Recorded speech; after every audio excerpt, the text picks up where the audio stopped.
শুভ সকাল বন্ধুরা, তোমরা সবাই কেমন আছো? আশা করি সবাই খুব খুব ভালো আছো। সোমা ডেলি ব্লগ চ্যানেলে সবাইকে স্বাগত। আমি সোমা বলছি।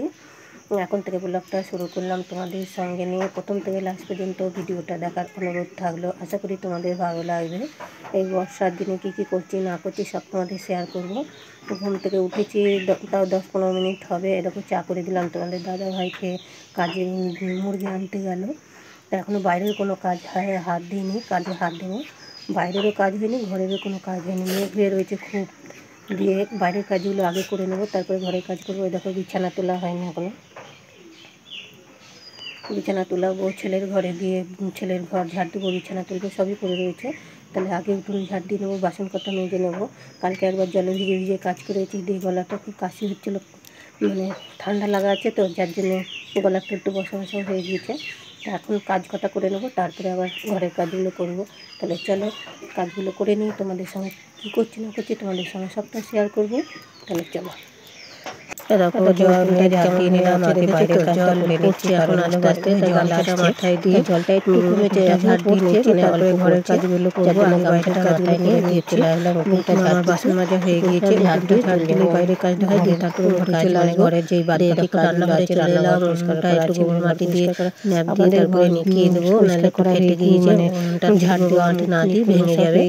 রান্না করা যাবে না, হয়ে গিয়েছে। ছেলেটা ধরো ভেঙে গেলে আবার বেশি কাদামাটি দিলে আরও রান্না যায় যাবে না, উনুন ধরানো যাবে না। রান্নাঘরটা যার জন্য অল্প করে একটু সময় থাকতে দিয়ে দিলাম আগে করে। ছেলের ঘরটাও পরিষ্কার করে নেবো। যাই হোক বন্ধুরা, এটা হলো বুধবারের ভিডিও। মঙ্গলবারে জানো তো হাটবারে হাট করতে সময় পাইনি, যার জন্য আমি ভিডিও মানে ভিডিও করে তোমাদের এডিট করে দিতে পারছি না, কথা দিয়েও কথা রাখতে পারছি না যে প্রতিদিন দেবো। সময় হচ্ছে না, দোকানে যাই সেই আসি রাত 9টার সময়, 9টার সময় এসে আবার ধরো আটা মেখে রুটি করা, তারপরে এই বর্ষা 10টা সাড়ে 10টা বেজে যায় খাওয়া দাওয়া করতে সময় লেগে যাচ্ছে। তখন এসে আর ভিডিও বাইরে ধরো সবই রান্নাঘরে কাটা না ইয়ে করা যায়, হোক জলে জলে ভিজে করতে গিয়ে শরীরটা ভালো যাচ্ছে না, এডিট করতে পারছি না, সময় মতো তোমাদেরকে সময়টা দিতে পারছি না। এডিট করার আর সময় হচ্ছে না, চেষ্টা করছি, হয়তো খানিকটা করছি আর ফোন প্রতিদিন বলছি দেবো, আর সকালবেলা জানো তো সারাদিনে করা হচ্ছে না। আর এই বৃষ্টিতে ভিজে ভিজে কাজ করা মানে ঘন্টার কাজ 2 ঘন্টা লেগে যাচ্ছে, সেটা আজকে দিচ্ছি শুক্রবার, যার জন্য সময় হয়ে উঠছে না ঠিক মতো তোমাদেরকে ভিডিও দিতে পারছি না। দেখো ভালো লাগলে লাইক শেয়ার কমেন্ট অবশ্যই করে জানিও কেমন হয়েছে, তোমরা কেমন ভিডিও চাও সেটাও জানিও। আস্তে এরকম মাছ নিয়ে এসছে তোমাদের দাদাভাই, মুরগি আনতে গেছিল পাশে থেকে, প্রথম থেকে সেখান থেকে এই বাজার থেকে মাছ আর সবজি বাজার নিয়ে এসে, সবজিটা তোমাদের দেখালাম না, পটল আর চাল তোমরা দেখেছো। মঙ্গলবারে আমাদের এখানে হাট ছিল, তাই আজকে বুধবার ছিল আর সময় হয়ে উঠেনি দোকানে বেচা কেনার জন্য, দিয়ে আর সবজিও আনা হয়নি, কোনো মাছ টাছ আনা হয়নি। লাস্টে সেই জানলাতে শুধু মাংস ঝোল ভাত করা হয়েছিল, নিয়ে এসে দেখানো হলো না। মাছটা একবারে কুটে নিলাম স্নান করার আগে, নিয়ে এসে রেখে দিয়ে স্নানের আগে চলে এলাম ঠাকুর ঘরে, নিয়ে স্নান করে তুলে নিয়ে আসলাম। বর্ষায় একটু ফুলটাও তুলে নিয়ে আসলাম, সাদা ফুল একদম যদি কোথাও সাদা ফুল একদম পাচ্ছে না, সাদা ফুলে নিয়ে আসলাম। নাই বর্ষার জন্য ঠাকুরকে একটু জল মিষ্টি দিলাম, দিয়ে চলে আসলাম। নিয়ে এসে ঠাকুরকে এই ঘরে তোমাদের দাদা ভাই যেহেতু এসছে এখনো চলে এলাম, কিছু খাইনি, ছাতুর শরবত বেলা হয়ে গিয়েছে, তাই একটু শরবত করে দেবো। ছেলে খাওয়া হয়ে গিয়েছে, ছেলে ছাতু মুড়ি খেয়ে নিয়েছে, নিজে নিয়ে খেয়েছে। তাই দেখো ছাতুটা গুলে নিচ্ছি, শরবত লেবু আর নুন দেবো, আর কিছু দেবো না। এটাই জলটা কম ছিল বোতলে, অল্প দিলাম, আবার জলটা দিয়ে নেবো। তো এটা একটা তোমার দাদাভাই খাবে, একটা আমি খাবো, দিয়ে তারপরে রান্নাটা চাপাবো। কে কে ছাতুর শরবত খেতে ভালোবাসো বা খাও কমেন্টে অবশ্যই বলবে। ছাতুর শরবতটা খেলে পেটে অনেকক্ষণ থাকে, মানে খিদে পায় না, পেটটা ভরা থাকে।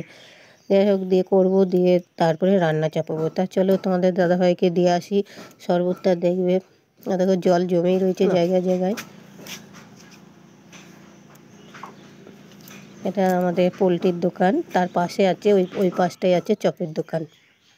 যাই হোক দেখো মাছটা কুটে নিয়ে এসে অতগুলো মাছ তো আজকে আর করবো না, আর আলু পটলও কুটা হয়ে গিয়েছে, তরকারি কটা সব কুটে নিয়েছি। আলু পটল আর মাছ করব।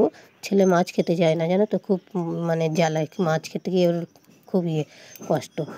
আমি যদি একটু বেছে দিই তাহলে খাবে, নাইলে খাবে না। তাই মাছ কটা খানিক তুলে রাখলাম, ফ্রিজে রেখে দেবো কাল হবে বলে। আর এই কটা আজকে করবো, তাও ওকে একটা ডিমের অমলেট করে দেবো। আর বারে জানো তো কারেন্ট চলে যাচ্ছে, দেখো কারেন্ট চলে গিয়েছে, যার জন্য পুরো ভিডিও তোমাদেরকে শেয়ার করতে পারছি না, মানে যে দেখাবো। রাতেও ধরো কারেন্ট ছিল না, যার জন্য রুটি করা খাওয়া সেগুলো কিছুই দেখাতে পারিনি।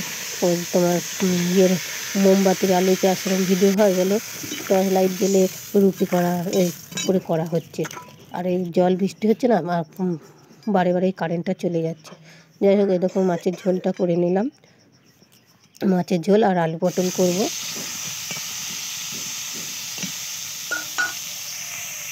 এখন বস্তার পটল রেখে দিলেও ভাজা হয়ে নষ্ট হয়ে যাচ্ছে। এর আগের দিন সব অনেক পটল নষ্ট হয়ে গেছে।